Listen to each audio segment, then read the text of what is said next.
My name is Ava Mitchell, and from the outside, I know exactly what people see when they look at me. They see a woman who won the golden ticket of life, a stunning mansion, a wealthy husband, two beautiful daughters, and a last name that opens every door in this city. The Whitmores are a dynasty. Old money, deep roots, power stitched into the very fabric of this country's economy.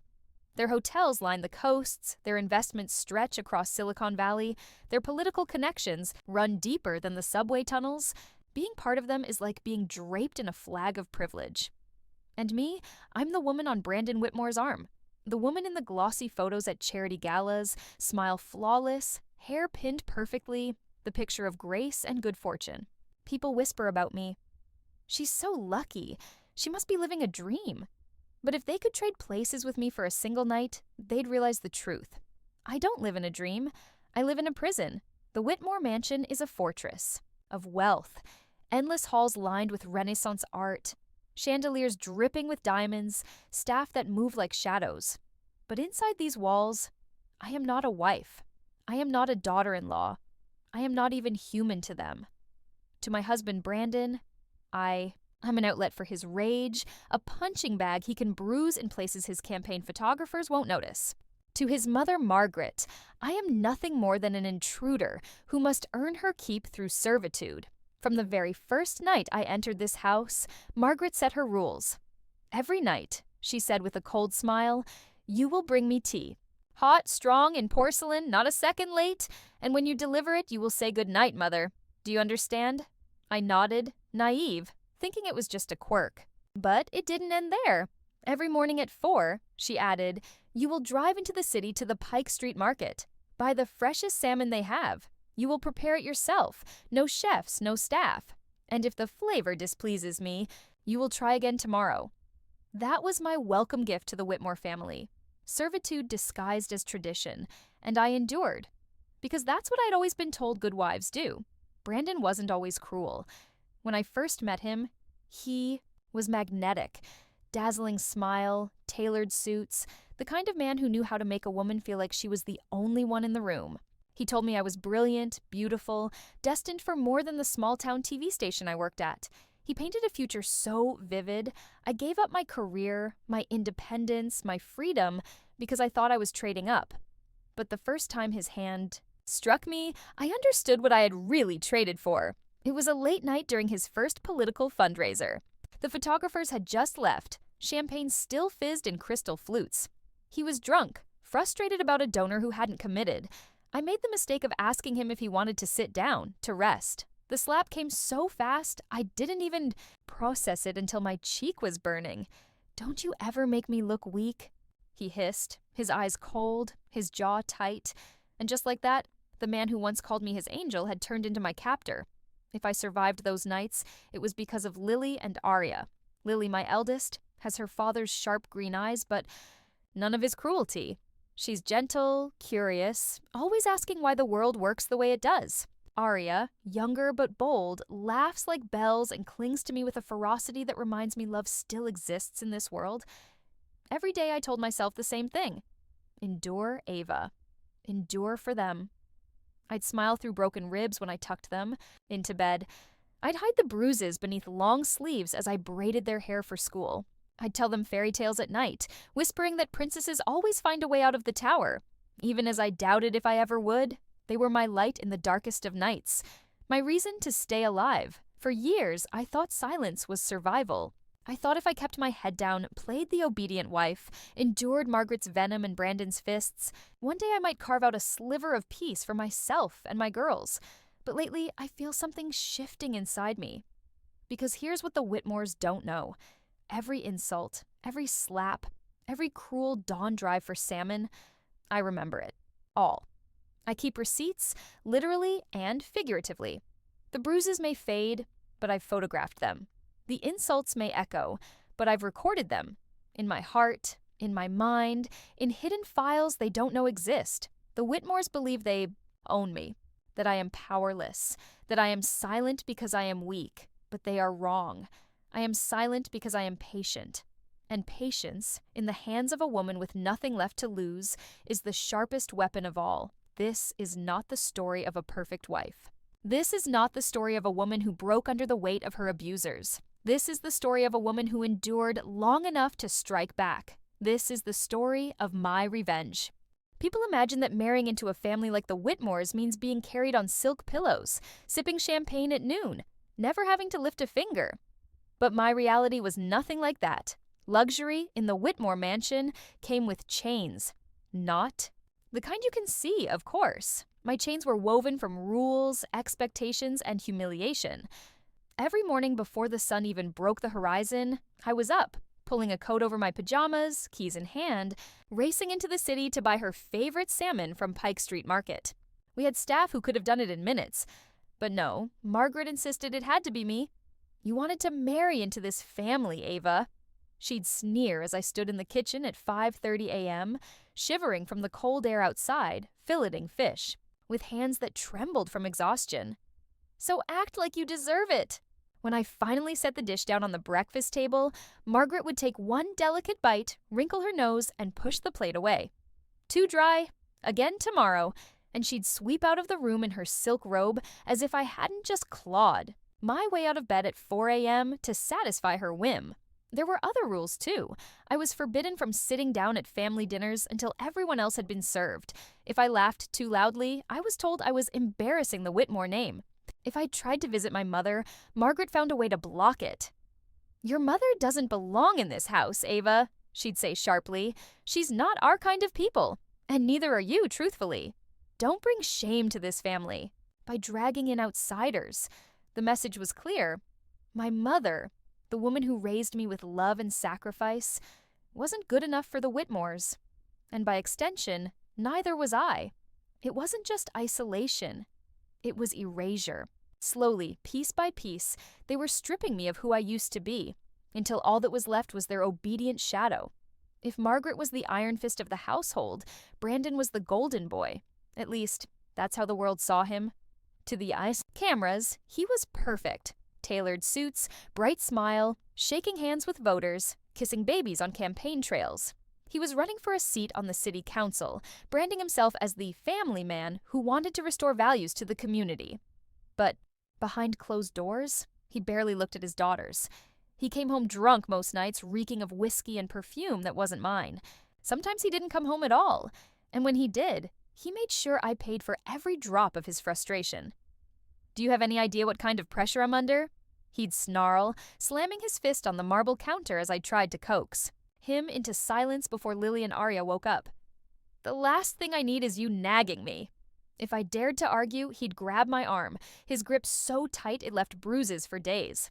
If I stayed silent, he called me useless. No matter what I did, I lost. What made it worse was that the world adored him. They adored all of them. Margaret's name was on charities across the state. Children's hospitals, women's shelters, art programs. The hypocrisy of it made me sick. The same woman who threw cruel words at me, who treated me like a servant, was being praised for her generosity and kindness. At gala dinners, I'd sit next to Brandon, smiling for cameras, pretending my marriage was something enviable, pretending I hadn't hidden fresh bruises beneath long sleeves, pretending I wasn't living with a man who reminded me daily that I was nothing without him. "Smile, Ava," Brandon would whisper through clenched teeth as the cameras flashed. "You make me look good." So I smiled. Always. Because what choice did I have? My only refuge in that mansion were my daughters. Lily, with her thoughtful eyes, often watched me as if she understood more than a child her age should. She'd sit beside me while I read her bedtime stories, resting her little head on my shoulder. "Mommy," she whispered once, "why do you look sad when everyone else looks happy?" The question nearly broke me. Arya was my wild one, bold and unfiltered. She would throw her arms around me when Brandon's temper flared, glaring at him with all the defiance her tiny body could muster. "Don't yell at Mommy," she shouted once, her voice trembling but fierce. It was in those moments I realized they were watching everything. They were learning from me. If I stayed silent, I was teaching them silence. If I endured, I was teaching them endurance without boundaries, and I couldn't let that be their legacy. One night, after Margaret had mocked me in front of the staff and Brandon had stormed out to spend the night God knows where, I stood at The kitchen sink, scrubbing dishes I hadn't dirtied. My hands ached, my eyes burned, and I could hear the faint sound of Lily and Arya giggling in their bedroom upstairs. That's when it hit me. I couldn't let this continue. Not for me. Not for them. Yes, I was trapped. Yes, Margaret and Brandon controlled everything. The money, the house, the reputation, but they didn't control the most dangerous weapon in the world. A woman who has nothing left to lose. That night, I looked at my reflection in the dark window, a stranger staring back at me. My eyes were tired, my skin pale, but somewhere deep inside, I saw a flicker, a quiet spark. It wasn't hope exactly. It was something darker, sharper. It was the beginning of my revenge. Brandon's campaign started small. Dinners with donors, meet and greets at country clubs, carefully staged photo ops with our daughters. But it grew fast, too fast. Suddenly he wasn't just running for a city council seat, he was being whispered about as the Whitmore heir apparent, the next golden politician to carry the family's name into national circles. And of course, Margaret was behind it all. "My son is destined for greatness," she bragged at one dinner, her voice carrying through the marble dining hall. And you, Ava, must remember that your only job is to make sure the family looks flawless in front of the cameras. Do not forget it. Flawless. Always flawless. Even when the bruises hadn't faded. Even when I wanted to scream. Every campaign event was another performance. I stood beside Brandon in tailored dresses, my makeup hiding the evidence of his temper. I held Lily and Arya's hands tightly as cameras flashed in their faces. Brandon gave speeches about protecting families and building stronger communities. His arm draped around me like a man deeply in love. If the world had looked closely, they would have seen my knuckles white with the effort of holding it all together. But no one ever looked closely at the perfect Whitmores. The image was all that mattered, and Brandon wielded that image like a weapon. "You smile," he hissed at me once before we walked on stage. "You smile like you've never been happier in your life, or I swear you'll regret it later." So I smiled. If Margaret was sharp, Victoria was venom. Brandon's younger sister had inherited her mother's arrogance without an ounce of her father's restraint. At a campaign dinner, she leaned across the table, her diamond bracelet glittering under the chandeliers. "You know, Ava," she said sweetly, her voice dripping with poison. "It's funny how you've managed to keep up appearances. Everyone thought Brandon would marry someone from Yale, or at least someone with pedigree. But here you are. Who knew?" Laughter rippled around the table.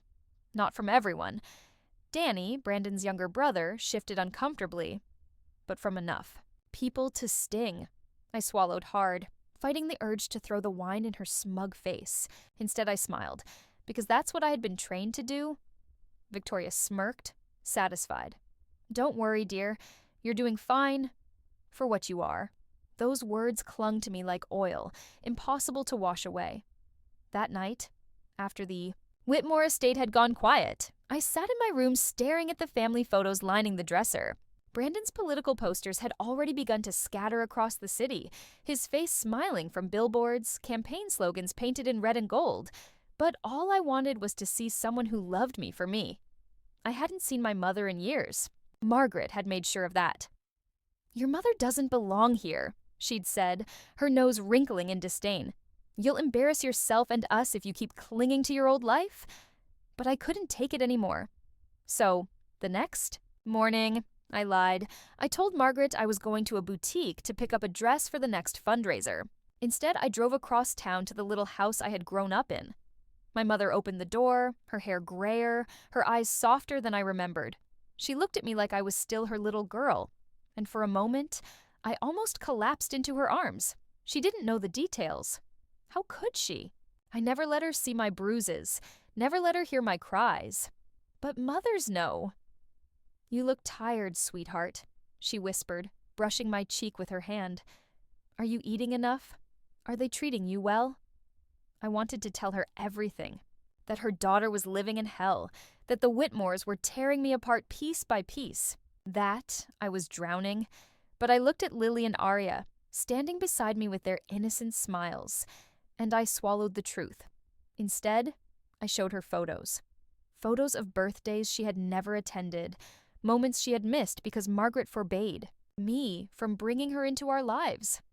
Her eyes welled with tears as she looked at her granddaughters. "They're beautiful," she whispered. "Just like you." For the first time in years, I felt human. But it couldn't last. By the time I returned to the estate, Margaret was waiting, arms crossed, lips pursed, fury radiating from her. "Where were you?" she demanded. "I told you." Her eyes narrowed, but she didn't press further. Not yet. That night, I lay awake in bed, heart pounding, knowing I had crossed a line. And yet, for the first time in years, I didn't regret it. The next morning, Brandon announced that he wanted me and the girls front and center in his next round of interviews. "The people need to see us as the perfect family," he said, his tone sharp. "You'll smile, you'll praise me, and you'll make sure the girls behave. Don't screw this up. Perfect family, perfect lie." I looked at Lily and Arya, their little faces full of trust, and I felt something deep inside me. Splinter, how long could I keep pretending? How long could I smile while my daughters watched their father treat me like dirt, while their grandmother trained them to see me as less than her? The cracks were spreading. My silence was breaking, and though I wasn't ready to act, not yet, I knew one thing for certain. The Whitmores would not hold me down forever. One day I would break them. The Whitmore mansion was a stage, and I was the prop, beautiful enough to display, silent enough to ignore. That's how it had always been. But one quiet evening, after another suffocating dinner, where Margaret criticized my every move and Brandon boasted about his campaign, something unexpected happened. As the family dispersed, Charles Whitmore Sr., the patriarch himself, motioned for me to stay behind.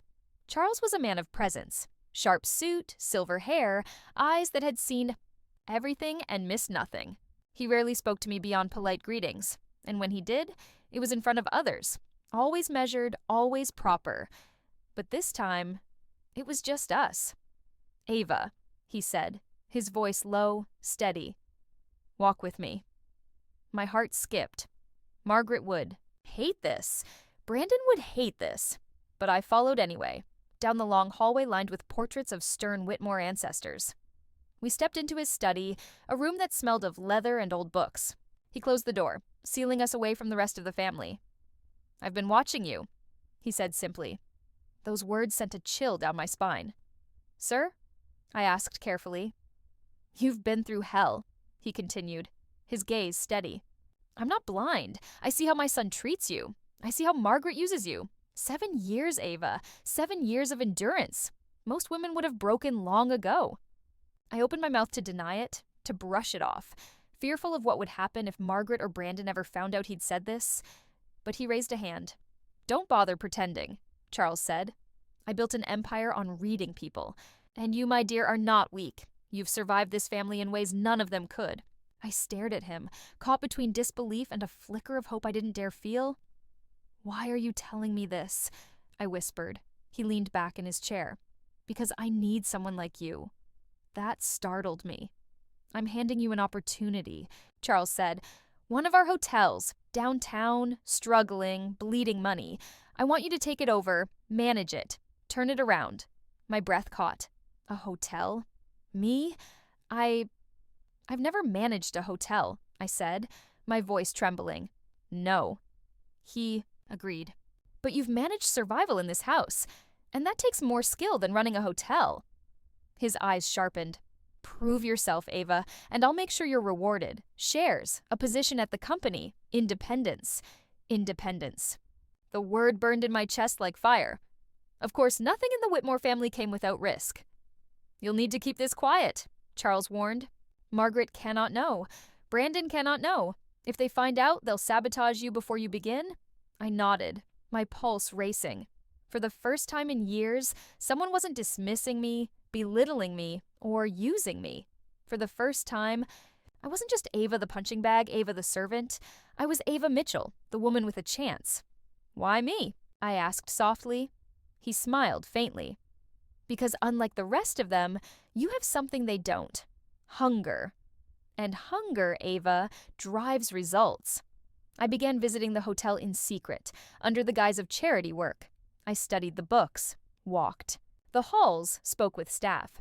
The place was beautiful on the surface. Polished marble floors, chandeliers glittering in the lobby. But beneath it all, rot festered. Corruption, embezzlement, laziness.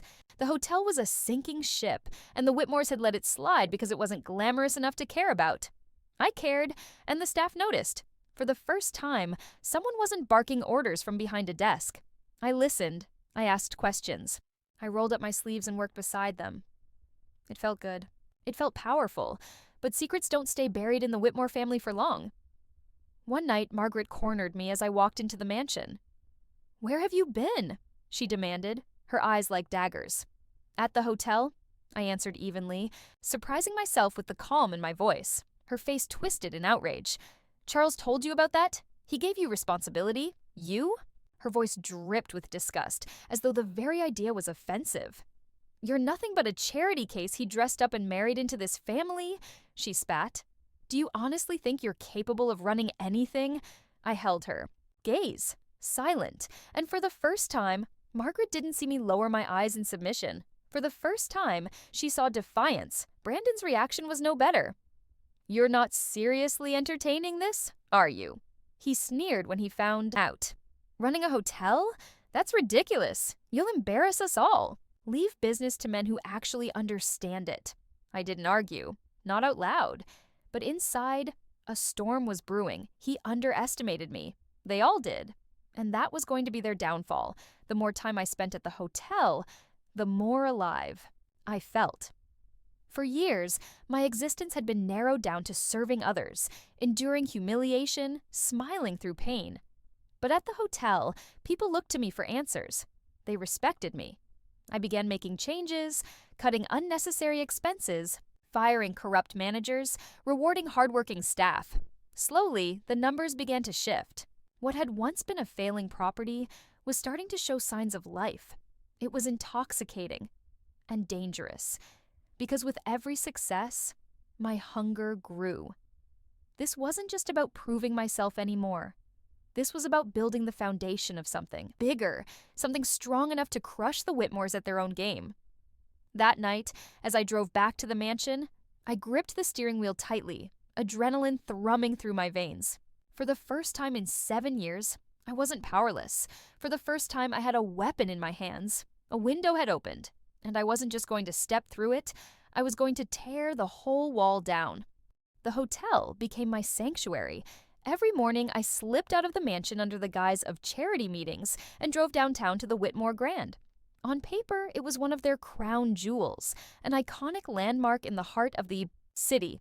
In reality, it was bleeding money, weighed down by corruption and complacency. For the first time in years, I had somewhere to go that wasn't built on humiliation, somewhere I could stand tall. And the more I worked, the more I realized something. The Whitmores had grown careless. At first, I buried myself in the hotel's books, learning the system, asking questions. The deeper I dug, the uglier it became. Invoices that didn't add up. Payments to vendors that didn't exist. Art purchases made at wildly inflated prices, draining the budget. It didn't take long before I connected the dots. Brandon and Sienna Cole. Sienna had slithered her way into the Whitmore orbit under the guise of an art consultant. Young, ambitious, beautiful, the kind of woman Brandon gravitated toward like a moth to flame. She was more than his mistress. She was his partner in theft. Together, they were siphoning money through bogus art deals, skimming millions right under Charles Sr.'s nose. And if I could prove it, it would be their undoing. I needed help. Discretion. Someone who understood the law better than I did. That's when I reached out to Michael Grant, a lawyer I'd met briefly at one of Brandon's fundraisers. He wasn't like the other men who circled the Whitmores, desperate for scraps of power. Michael had a sharp mind and, more importantly, a reputation for integrity, rare currency in our world. We met at a quiet cafe away from the Whitmore shadow. I slid a folder across the table, copies of invoices, payment trails, documents I'd carefully pulled without raising suspicion. "Do you see what I see?" I asked, my voice low. Michael flipped through the pages, his brow furrowing deeper with each sheet. Finally, he looked up, his eyes steady. "This isn't sloppy accounting," he said. "This is deliberate fraud. And if what you're telling Me about Brandon and Sienna is true. They're sitting on a powder keg. Relief and fear tangled in my chest. Can we prove it? I asked. Michael leaned back. With time, yes. But Ava, this is dangerous. You're playing against people who don't lose. I met his gaze, my voice steady. Then it's time they learned how it feels. Margaret ruled the social scene like a queen on her throne. For decades, she had built her identity on being untouchable, graceful, flawless, feared. I wanted to chip away at that image. So, at a charity luncheon she hosted, I made my move. Margaret was in her element, holding court at the head table, surrounded by socialites hanging on her every word. She was bragging about a new donation she had made to a children's hospital, an inflated figure meant to dazzle. That's when I spoke up. Actually, I said softly, just loud enough for the table, to hear, wasn't the amount closer to half that? The room went still. Margaret's head snapped toward me, her eyes blazing. I only ask, I continued smoothly, because I saw the hospital's official press release this morning. Numbers can be tricky sometimes. A ripple of whispers spread around the table. Margaret's smile wavered for the first time in public. She covered quickly, of course, laughing, waving her hand, dismissing it as a clerical mix-up. But the damage was done.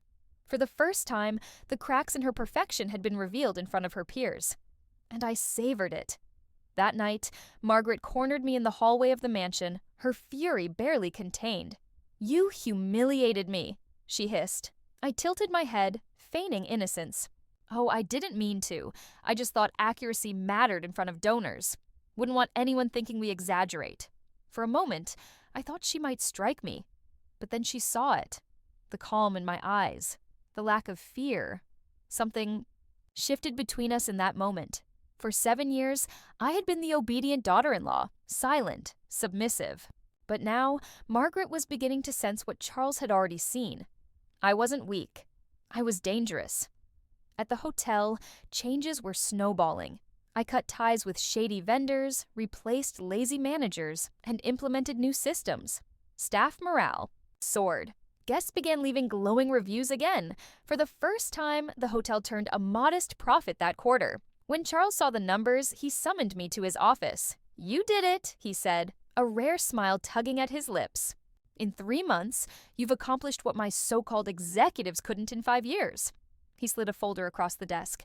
Inside were papers, documents awarding me a small percentage of shares in the Whitmore Group. "Consider this. An advance," he said. "If you can keep this momentum, there will be more. Shares, ownership, power, the very things Margaret and Brandon had always told me I would never touch." That night, lying in bed while Brandon stumbled in reeking of perfume, I stared at the ceiling, my mind racing. They thought they still controlled me. Brandon thought his fists kept me in line. Margaret thought her rules still broke me. But what they didn't know was that I was already fighting back. Every small victory at the hotel, every seed of doubt I planted in Margaret's circle, every document Michael and I collected against Brandon and Sienna, it was all part of a larger plan. I wasn't just enduring anymore. I was waging war, and the best part? They hadn't even realized it had begun. The Whitmore estate thrived on silence.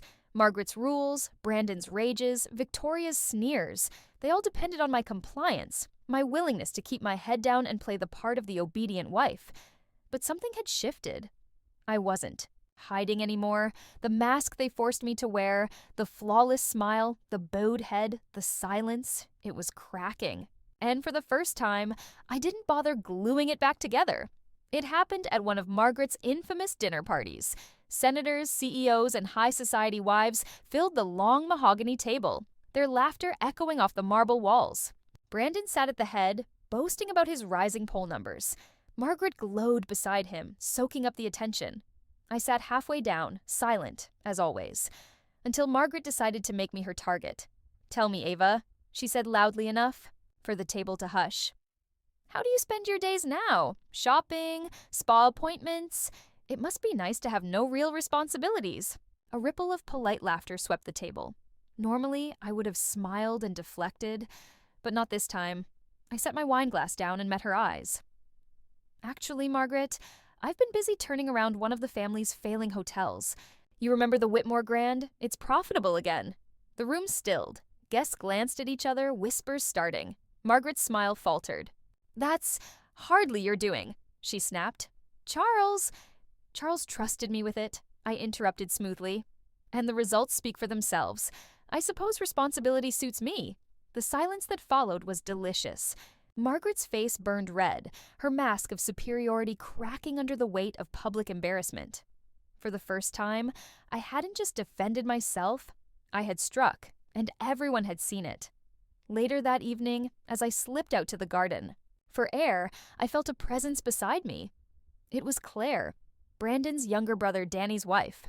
She was different from the others, quieter, less venomous, almost invisible in Margaret's world. "You were brave tonight," she said softly, her voice careful. No one ever talks back to her. I studied her, searching for mockery, but there was none. Just sincerity. "You don't like her either, do you?" I asked. Claire's lips curved into a bitter smile. "Let's just say I know what it feels like to be dismissed in this family. Danny isn't like Brandon, but he doesn't stand up to his mother either. So, I endure. Like you." Her words hit me like a mirror. Different circumstances. Same chains. For the first time, I felt something I hadn't in years. An ally. While Margaret was my immediate tormentor, Sienna Cole was the viper I couldn't ignore. Brandon paraded her through business meetings, introduced her as an art consultant, and pretended I was too blind to notice. But I wasn't just watching anymore, I was preparing. I knew Brandon and Sienna were laundering money through bogus art deals, selling paintings at inflated prices to drain hotel funds. Michael, my lawyer ally, had already traced some of the transactions. All I needed was the right moment to expose it, so I planted the bait. During a routine inventory check at the hotel, I staged a discovery, a shipment of art pieces delivered, under Sienna's name, with invoices that didn't match the purchase orders. I deliberately filed them in a way that would catch Charles's attention during his monthly review. When he questioned it, the suspicion would fall squarely on Sienna. And, by extension, on Brandon. I wasn't ready to blow it all open yet. But the fuse was lit. Of course, Margaret didn't let the dinner humiliation slide. The next morning, she barged into my room, her fury sharp as knives. "How dare you humiliate me in front of our guests?" she spat. "You think a few numbers? Had a failing hotel make you worthy? You're nothing, Ava." A pretty face Charles took pity on. Don't mistake his scraps for power. I stood, meeting her gaze evenly. "Then why do you sound so afraid of me?" Her eyes widened, the words hitting harder than any scream could. For the first time, Margaret saw the truth. I wasn't her obedient shadow anymore. I wasn't afraid, and that terrified her. That night, as I tucked Lily and Arya into bed, Arya looked at me with wide, curious eyes. "Mommy," she whispered, "why did you talk back to Grandma today?" I hesitated, then kissed her forehead. "Because sometimes, sweetheart, you have to remind people you're stronger than they think." Lily, wiser than her years, squeezed my hand. "I like it when you're strong." Their words sank deep into me. For so long, I had worn the mask to protect them, to shield them from the ugliness of our world. But maybe showing them strength, showing them defiance, was just as important. As I left their room, I caught my reflection in the hallway mirror. The woman staring back wasn't the Ava who had once bowed her head, swallowed her voice, and accepted her chains. The mask was gone, and in its place was something the Whitmores had never seen before: me. The Whitmores had built their empire on one unshakable truth: unity. They spoke with one voice, moved like one machine, and presented themselves to the world as untouchable. But unity is fragile, and I was learning how easy it was to fracture. Charles Sr. began asking for my opinion during family meetings, something he had never done with Margaret, Victoria, or even Brandon. "What do you think of the new expansion plans, Ava?" he asked one evening, his tone calm but deliberate. The room froze. Margaret's fork clattered against her plate. Brandon shot me a look sharp enough to slice skin. Victoria's lips curled into a sneer. I kept my voice even. "The location is excellent, but the staff training budget is too thin. Long-term success depends on investment in people, not just buildings." Charles nodded, satisfied. "Exactly what I thought." Well done. It was a small moment, but in the Whitmore world, it was a public coronation. Charles had sided with me, elevating my voice above his wife, above his children. And they hated me for it. Victoria, especially, could not contain her bitterness. "You're very clever, Ava," she said one night after dinner, her voice dripping with disdain. "Somehow you've convinced Father you know more about business than the rest of us. Quite the little trick." "It's not a trick," I replied softly, keeping my smile intact. "It's results." Her face tightened. "Don't get comfortable. You'll never be one of us." I leaned closer, lowering my voice just enough for only her to hear. Maybe I don't want to be. The flicker of uncertainty in her eyes was worth every sleepless night I'd endured in that house. But Brandon's response was worse. The more Charles praised me, the more Brandon's temper grew. He came home later, drank more, lashed out quicker. One night, after a tense fundraiser where Charles had introduced me to a donor as the woman saving our hotel, Brandon exploded. "You think you're something now, don't you?" he shouted, shoving me against the wall. "You think because my father gives you scraps you're important? You're nothing without me, Ava. Nothing." His fist slammed into the wall inches from my face. The sound echoed through the hallway, and I knew Lily and Arya were awake upstairs, listening. I refused to cower. My voice was steady, even as my pulse raced. "Then why do you look so afraid of me, Brandon?" His eyes flashed with fury, but for the first time, I saw something else, buried beneath it. Fear. In the days that followed, Claire began drifting closer to me. Small conversations at family gatherings. Quiet support when Margaret's barbs grew too sharp. "You're braver than I am," she whispered once, when Margaret left the room. "You're braver than you think," I told her. Her eyes softened, but I saw the truth in them. She was trapped too, just in a quieter cage. We began meeting in secret. At the hotel, in cafes, anywhere away from the Whitmore mansion. She confided in me about her crumbling marriage, about how Danny looked the other way whenever Margaret insulted her. I didn't just listen. I encouraged. I showed her the cracks I was widening in the Whitmore walls. And slowly, I saw her resolve hardening. She wasn't ready to strike. Not yet, but she would be. Meanwhile, Michael's investigation into Brandon and Sienna deepened.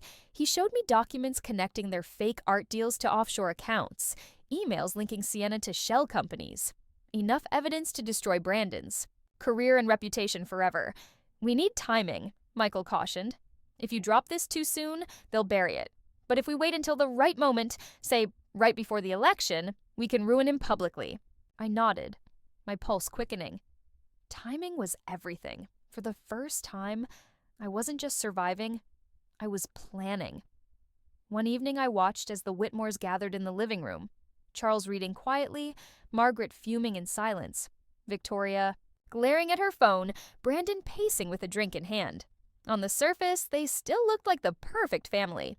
But underneath, I could see it. The fractures spreading, Margaret no longer controlled every room. Victoria no longer believed she was untouchable. Brandon no longer felt secure in his dominance. And Charles, the patriarch, was no longer investing his faith in them. He was investing it in me. I wasn't just surviving the Whitmores anymore. I was dividing them. That night, as I tucked Lily and Arya into bed, Lily whispered, "Mommy, are we safe?" I hesitated, brushing her hair back gently. "Not yet," I admitted softly, "but soon." Because I realized something dangerous. The Whitmores weren't invincible, and once a family built on power begins to crack, all it takes is one sharp blow to bring the whole empire crashing down. The higher Brandon's campaign climbed, the sloppier he became.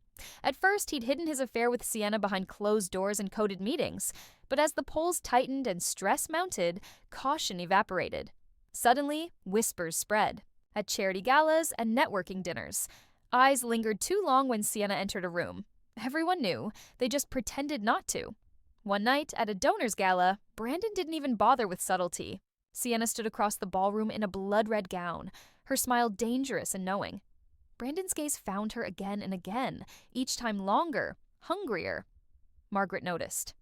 Of course she did. "Control yourself," she hissed under her breath, clutching his arm so tightly her knuckles whitened. But Brandon shrugged her off. He was drunk, careless, desperate for validation that didn't come from me, from his children, from anyone who had seen the real man beneath the polished mask. watched it all silently, my own champagne glass cool in my hand. Every stolen glance, every reckless smirk, every whispered laugh with Sienna, it was ammunition, and I was collecting it. Margaret, however, had not surrendered. She cornered me in the parlor 2 days later, her voice sharp enough to cut. "You've gotten bold," she said, her eyes narrowing. "Too bold. Charles may be charmed by you, but don't mistake his indulgence for protection. You are still nothing here." I met her gaze evenly. Funny. For nothing, I seemed to be making quite a dent. Her lips thinned. "You think you're clever, but clever women burn quickly in this family. Do you want to know why Brandon married you, Ava? Because I told him to. Because you were pliable. Pretty enough for the cameras, simple enough not to challenge us." I let her words hang in the air, cold and venomous. "Maybe you were right," I said finally, my voice steady. "Maybe I was pliable, but not anymore." Her hand twitched, as if she might strike me. But she didn't. She couldn't. For the first time, Margaret realized her threats no longer worked, and that terrified her.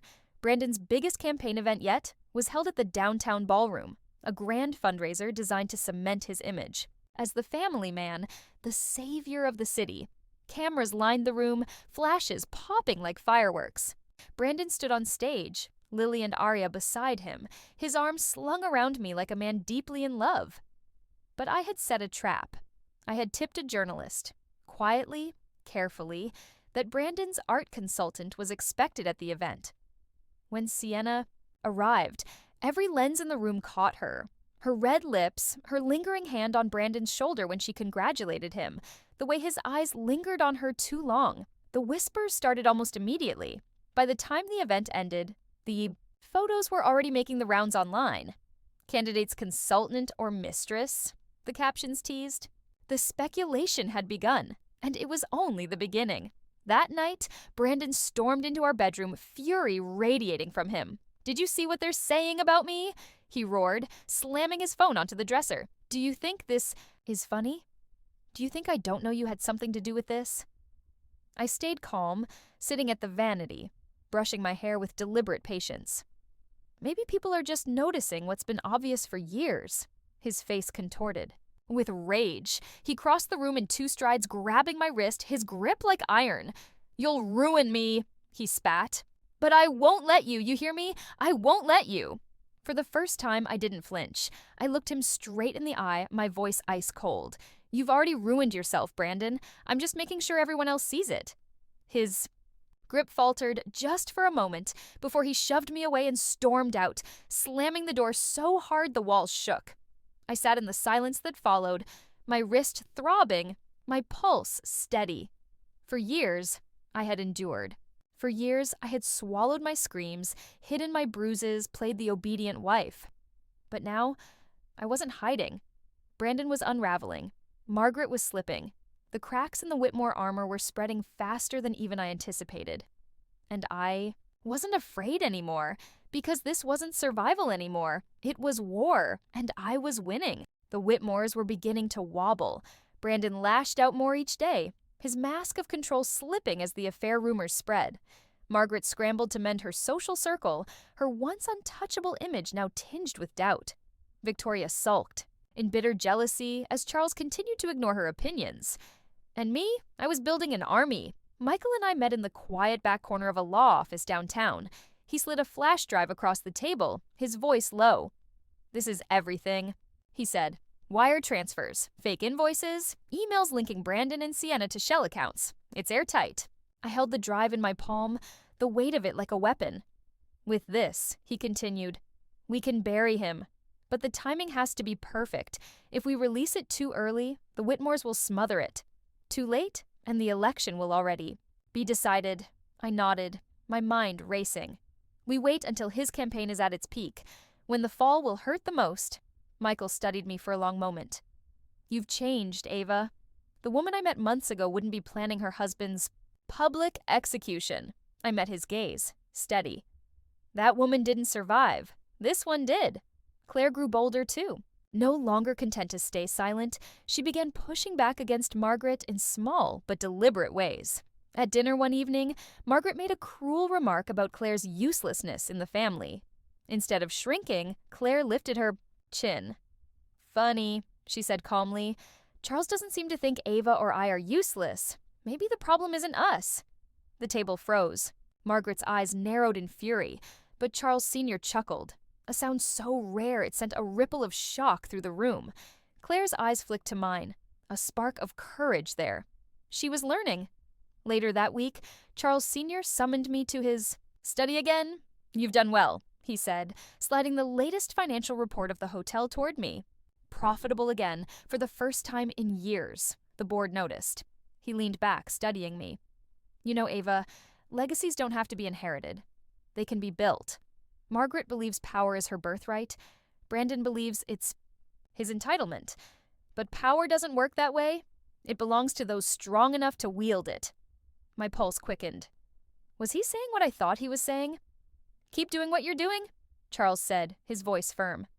"When the time comes, you may find the balance of this family shifting in your favor." For a moment, I could barely breathe. The patriarch of the Whitmores was signaling that he saw me, not Margaret, not Brandon, not Victoria, as the future.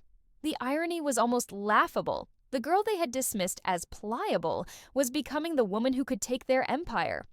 Margaret, of course, felt the shift. One afternoon, she appeared at the hotel unannounced, striding through the lobby like a queen visiting conquered lands. Staff scattered in her wake, eyes wide. She cornered me in the office, her fury sharp. "You think this makes you powerful?" she snapped, slamming the latest financial report onto the desk. "This hotel, these numbers, it's nothing. You are nothing without this family." I leaned back, unbothered. "Funny. This hotel was failing under your watch. It's thriving under mine. Maybe the problem isn't the family, it's you." Her face twisted in rage, but she couldn't argue. Not with the facts. For the first time, Margaret Whitmore had no weapon sharp enough to cut me down. With Claire growing braver, Michael building my legal arsenal, and Charles quietly signaling his support, I felt something I hadn't in years. Strength. Not just the strength to endure, the strength to fight. I began weaving the net tighter. Every meeting with Michael added another layer of evidence against Brandon and Sienna.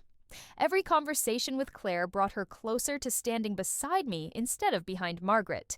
Every success at the hotel carved out more legitimacy for me in the Whitmore empire, and I could feel it, the tide turning. That night, as I tucked Lily and Arya into bed, Arya whispered, "Mommy, are you still fighting Grandma and Daddy?" I smiled softly, brushing her hair back.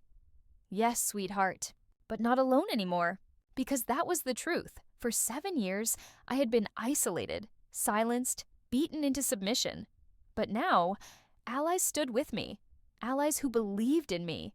Allies who wanted to see the Whitmores fall just as much as I did. The shadows no longer scared me because I had filled them with my own people, and together, we were going to burn the Whitmores' empire to the ground. The Whitmores had always thrived on image, polished smiles, perfect marriages, a family empire too grand, too immaculate to be questioned. But images crack, and once they do, the rot underneath is impossible to ignore. It began with a single article. Whitmore. Campaign tied to questionable art purchases, the headline read. A small outlet, barely a ripple in the city's media sea. But ripples spread. Within days, larger publications picked it up. The article named Sienna Cole directly, noting her role as Brandon's art consultant, questioning inflated prices, missing funds. It didn't accuse outright, but it planted doubt. By the end of the week, whispers grew louder. Brandon dismissed it all as political attacks, but his smile was thinner. His speeches faltered. Donors pulled him aside with questions he couldn't answer, and every time he stumbled, I savored it. Margaret, once the queen of every room, was unraveling. She called emergency family meetings, her voice sharp, her eyes wild. "This is nothing," she insisted, pacing the drawing room. "We bury it like we always have. Brandon, you deny, deny, deny. Ava," her eyes snapped to me, and for the first time in years, there was something in them I'd never seen before. Panic. "You will smile. You will stand beside him. You will not feed this nonsense," she ordered. I folded my hands calmly. "Of course, Margaret. Whatever you say. But inside, I was smiling. Because I knew what she didn't. This wasn't nonsense. This was just the beginning. The next blow came not from the press, but from inside the family itself. At a major board meeting for Whitmore Enterprises, Charles Sr. cleared his throat, silencing the room. "I'd like to recognize Ava Mitchell," he said, his voice carrying over the polished oak table. "The turnaround at the Whitmore Grand has exceeded expectations. She's not only stabilized it, she's grown it. Profits are up 20%. Guest satisfaction at an all-time high." Gasps and murmurs rippled through the board. Margaret stiffened. Brandon glared, and Charles continued, deliberate and calm. "I believe it's time we consider Ava for a more formal leadership role within the company." The words struck like lightning. In one breath, Charles had done what Margaret feared most, elevated me publicly. The board members nodded, intrigued. Investors leaned forward. For the first time, I wasn't just a daughter-in-law. I was a Whitmore in business, and Margaret knew it. That night, Brandon exploded. "You humiliated me," he roared, slamming a glass against the wall. "My father parading you like some business genius while I'm being torn apart in the press. Do you think I don't know this is your fault?" He grabbed my shoulders, shaking me so hard my teeth rattled. "You're destroying me, Ava. Do you hear me? Destroying me." I met his rage with calm. "No, Brandon. You're destroying yourself. I'm just letting the world watch." His grip loosened, his face pale with fury. For the first time, I think he truly saw me. Not the quiet wife he could dominate, but the enemy standing in his house, and it terrified him. I didn't stop there. With Michael's guidance, I arranged for select documents, carefully chosen, impossible to trace back to me, to reach an investigative journalist at a national outlet. Real evidence this time. Invoices, wire transfers, shell company names. Within days, another article hit. Bigger, louder. Whitmore campaign linked to fraudulent art laundering scheme. This time, Brandon couldn't brush it off. Donors began. Pulling funding. Reporters swarmed his campaign office. Questions about family integrity dominated headlines. Margaret shrieked, Brandon fumed, Victoria sulked, and I smiled, because this was the first real strike. The first undeniable blow, and it landed exactly where I wanted. That night, as I sat by Lily and Arya's beds, I watched them sleep peacefully, their small faces untroubled by the storm outside. For years, I had endured pain so they could have peace. For years, I had swallowed my pride, my rage, my dreams, but not anymore. I was no longer just enduring. I was dismantling. Piece by piece, lie by lie, I was pulling the Whitmores apart. And when the collapse was complete, I would be the only one left standing. Scandals don't whisper forever. One moment, Brandon's campaign was standing tall, smiling for cameras, shaking hands with senators. The next, it was burning in the national spotlight. The article broke on a Monday morning, a front-page exposé. In the city's largest paper, Whitmore candidate implicated in multi-million-dollar fraud scheme. This wasn't whispers anymore. It was a roar. The story laid out everything. Fraudulent art purchases, shell companies, suspicious wire transfers.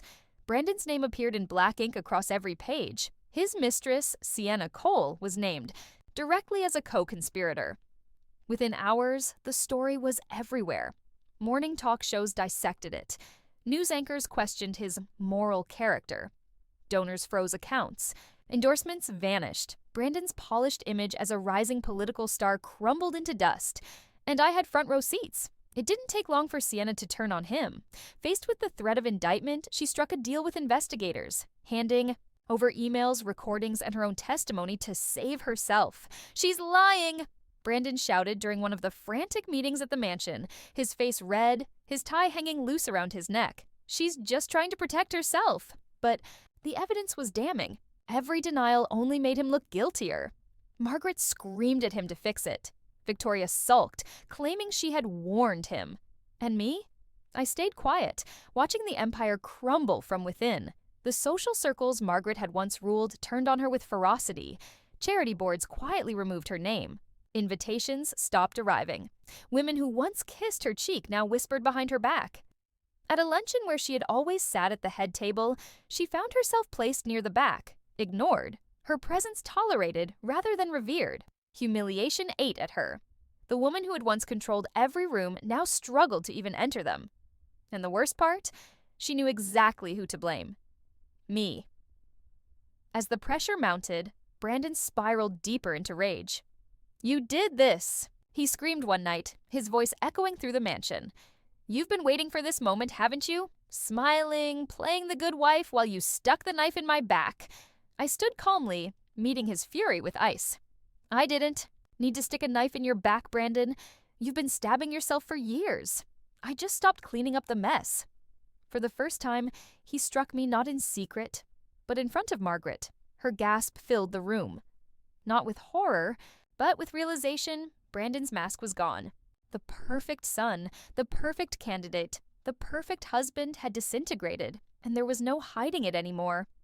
Through it all, Charles Sr. remained silent, watching from his study like a man observing a fire he had expected all along. When Brandon begged him for help, Charles simply shook his head. "I built this family's name over decades. You destroyed it in months. I will not save you." His voice was final. Cold, Brandon was no longer the heir. He was the liability. While the Whitmores spiraled, I prepared. Michael and I worked late, into the night, ensuring every piece of evidence was secured, every wire transfer documented, every shell company tied back to Brandon. Claire helped quietly, slipping me family schedules, private conversations, anything that could be useful. Piece by piece, the net tightened. The fall had begun, but it wasn't enough. Not yet. Because I didn't just want Brandon's campaign destroyed. I wanted the Whitmore empire, Margaret's throne, Victoria's pride, Brandon's career, reduced to rubble. And then, when they were all on their knees, I would rise. That night, as I sat alone in the mansion's library, I ran my fingers across the spines of books that had once intimidated me. Symbols of the wealth and power I had been forced to bow to. Not anymore. The storm was almost at its peak. Brandon's fall was inevitable. Margaret's humiliation complete. Victoria's bitterness useless. And when the final blow came, it wouldn't just destroy them, it would free me. The Whitmore mansion had once felt like a prison. Marble walls, chandeliers, wealth dripping from every corner, yet suffocating in its silence. Now, it felt like something else entirely. A tomb. The investigation became official within weeks. Subpoenas. Federal agents. Cameras outside the gates. Brandon's campaign collapsed overnight. Donors abandoned him. His face disappeared from billboards, from television ads, from glossy magazines. Then came the indictment. Fraud, embezzlement, conspiracy. Man who had once strutted across stages as the city's golden boy now shuffled into a courthouse in handcuffs. Cameras flashing like vultures feeding on a carcass. Reporters shouted his name, but he didn't look up. He couldn't. He wasn't a rising star anymore. He was a headline, a scandal, a warning, and he knew I had survived him. Sienna testified, her voice dripping with false innocence as she painted Brandon as the mastermind. She walked away with probation, her career in ruins, but her freedom intact. When she glanced at me once, outside the courthouse, I met her eyes with calm disdain. She had been a tool in his destruction. Nothing more. And now, like him, she was finished. But Margaret's fall was the sweetest. Her throne crumbled beneath her. The socialites who once bowed to her now ignored her calls. Boards quietly cut her name from letterheads. Whispers spread. The great Margaret Whitmore. Reduced to nothing by her own arrogance. At one gala, her last desperate attempt to reclaim her place, she arrived in glittering jewels, only to find herself seated at a back table. Ignored. Irrelevant. When our eyes met across the room, hers burned with fury. But beneath the rage was something even sharper. Defeat. She had spent years trying to break me, but I was the one left standing. The final shift came at a Whitmore Enterprises press conference. Cameras flashed as Charles Sr. announced a new era of leadership. "Ava Mitchell has proven herself indispensable," he said, his voice steady. Her work at the Whitmore Grand saved not only a business, but a legacy. Going forward, she will take on a senior leadership role in our company. The room erupted in applause. Reporters scribbled furiously. Investors smiled, and just like that, Charles had done what Margaret swore would never happen. He placed me in the heart of the Whitmore Empire, not as a wife, not as a pawn, but as a power in my own right. The night Brandon was sentenced, I walked the halls of the mansion once, last time. Every corner carried memories, pain, humiliation, silence, but also survival. Lily and Arya waited by the door, their small hands clutching mine as I led them out. They didn't look back. Neither did I. Claire hugged me tightly before we left, her eyes shining with quiet strength. "You did it," she whispered. "No," I corrected softly. We did. Michael met us outside, his car waiting to take us to a new home, far from the ashes of the Whitmore name. For the first time in years, the air felt light, free. As the city lights blurred past the window, I let the silence settle, not suffocating.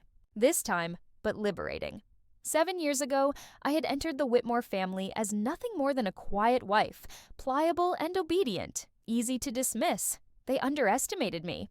They mistook my silence for weakness, my endurance for submission. But silence can be a weapon, patience can be a strategy, and survival can turn into vengeance. Now Brandon was disgraced, Margaret dethroned, Victoria irrelevant. The Whitmore's empire fractured beyond repair. And me? I was no longer their prisoner. I was the woman who destroyed them, the woman who rose from their ruins, the woman they would never forget.